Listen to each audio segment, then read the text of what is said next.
les hommes sont forts. C'est faux, on est plus faible que vous. Remarquez quand un homme, sa femme meurt, il se remarie vite. Une année, 2 ans, 3 ans, 4 ans, d'autres même 6 mois, d'autres 3 mois. Dans son prêche du 11 août, le pasteur Marcelo Tunasi a abordé un sujet sensible et crucial pour sa communauté, la sincérité des intentions de ses fidèles en ce qui concerne leur présence à l'église.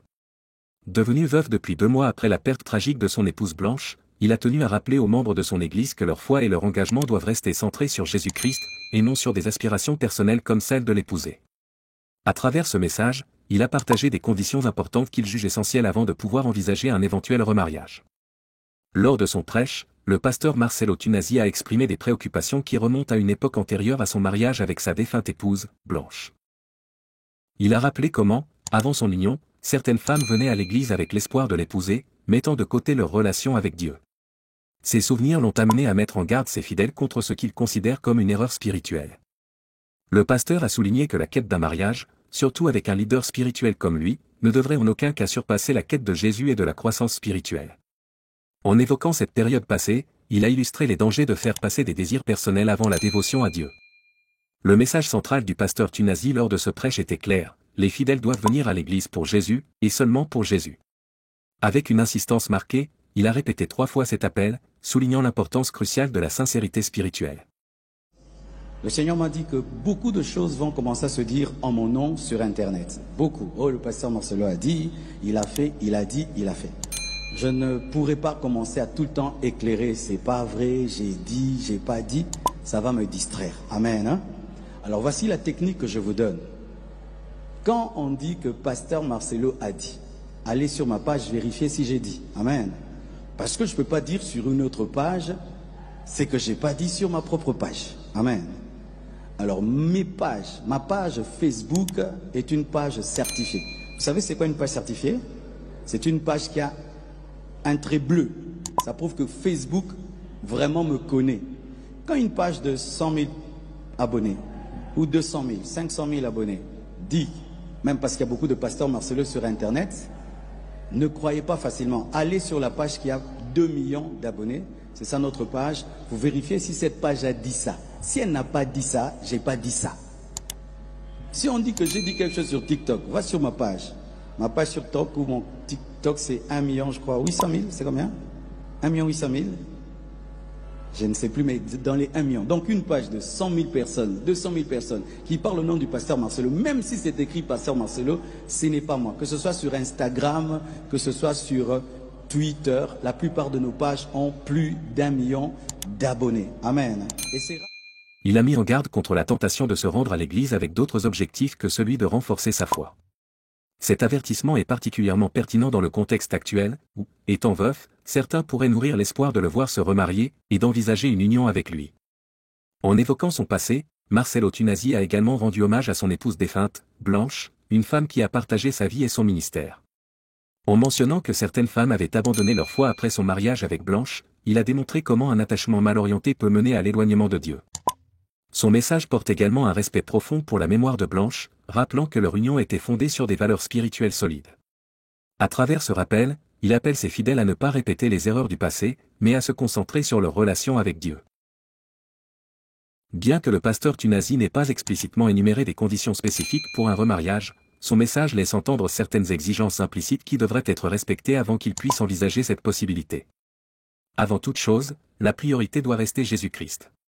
Toute relation future, y compris un éventuel remariage, doit être centrée sur la foi et sur l'engagement spirituel.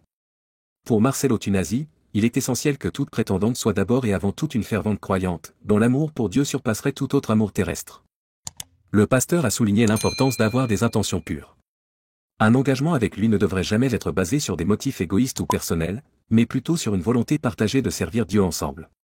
Cette sincérité des intentions est non seulement cruciale pour un mariage réussi, mais aussi pour une vie spirituelle épanouie. Marcelo Tunasi est avant tout un serviteur de Dieu. Toute relation potentielle devrait respecter et soutenir son ministère, sans chercher à détourner son attention ou à imposer des conditions qui pourraient entraver son travail spirituel. Il est clair qu'il recherche quelqu'un qui comprend la nature exigeante de son appel et qui soit prêt à le soutenir dans sa mission. Enfin, toute prétendante doit accepter son passé, y compris son mariage avec Blanche, et respecter la mémoire de celle-ci. Loin d'être un obstacle, ce passé est une partie intégrante de qui il est aujourd'hui et de son parcours spirituel. Une future épouse devrait donc être prête à honorer cette mémoire tout en construisant un avenir commun fondé sur la foi. En concluant son prêche, le pasteur Marcelo Tunasi a réitéré son appel à la communauté de rester focalisée sur l'essentiel, Jésus-Christ. Pour lui, toute distraction, qu'elle soit liée à un potentiel remariage ou à d'autres préoccupations terrestres, doit être mise de côté au profit d'une véritable quête spirituelle. Son message s'adresse non seulement à ceux qui pourraient nourrir l'espoir de l'épouser, mais aussi à l'ensemble des membres de son Église. Il les invite à examiner leurs propres intentions et à s'assurer qu'elles sont en alignement avec les principes spirituels qu'il prêche. Le prêche du pasteur Marcelo Tunasi du 11 août a mis en lumière des enjeux spirituels importants pour sa communauté. À travers ses paroles, il a rappelé l'importance de la sincérité des intentions et du respect des valeurs spirituelles, non seulement dans le cadre de son propre parcours de veuf, mais aussi dans la vie de chaque fidèle. Son appel à recentrer les priorités sur Jésus est un rappel puissant de ce qui doit vraiment guider la vie de chacun. Pour ceux qui pourraient nourrir l'espoir de l'épouser, ces conditions sont claires, seule la foi véritable et un engagement sincère envers Dieu peuvent servir de fondement à une telle union. Le Seigneur m'a dit que beaucoup de choses vont commencer à se dire en mon nom sur Internet. Beaucoup. Oh, le pasteur Marcelo a dit, il a fait, il a dit, il a fait. Je ne pourrai pas commencer à tout le temps éclairer. C'est pas vrai, j'ai dit, j'ai pas dit. Ça va me distraire. Amen. Hein? Alors voici la technique que je vous donne. Quand on dit que pasteur Marcelo a dit, allez sur ma page vérifier si j'ai dit. Amen. Parce que je ne peux pas dire sur une autre page, c'est que je n'ai pas dit sur ma propre page. Amen. Alors mes pages, ma page Facebook est une page certifiée. Vous savez c'est quoi une page certifiée? C'est une page qui a un trait bleu. Ça prouve que Facebook vraiment me connaît.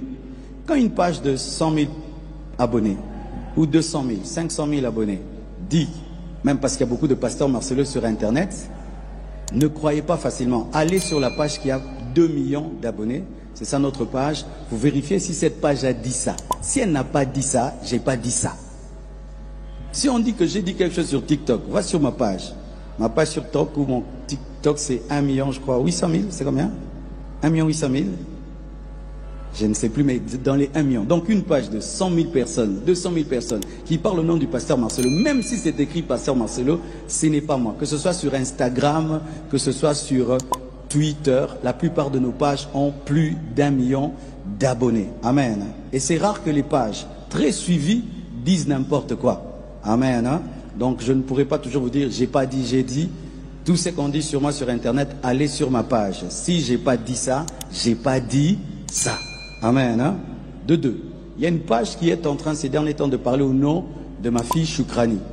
Cette page-là n'est pas la page de ma fille Choukrani. Ma fille Choukrani ne pleure pas tous les jours sur Internet, sur une page TikTok. C'est quelqu'un qui a créé une page qui parle tous les jours au nom de ma fille et vous êtes en train, oh, Choukrani pleure. Elle pleure pas. Amen. Hein? Alors je voulais quand même donner cet éclaircissement-là, parce qu'il y a des gens qui sont sur Internet mais qui ne maîtrisent pas Internet. Et quand tu es sur Internet sans maîtriser Internet, tu vas vivre dans la désinformation. Amen.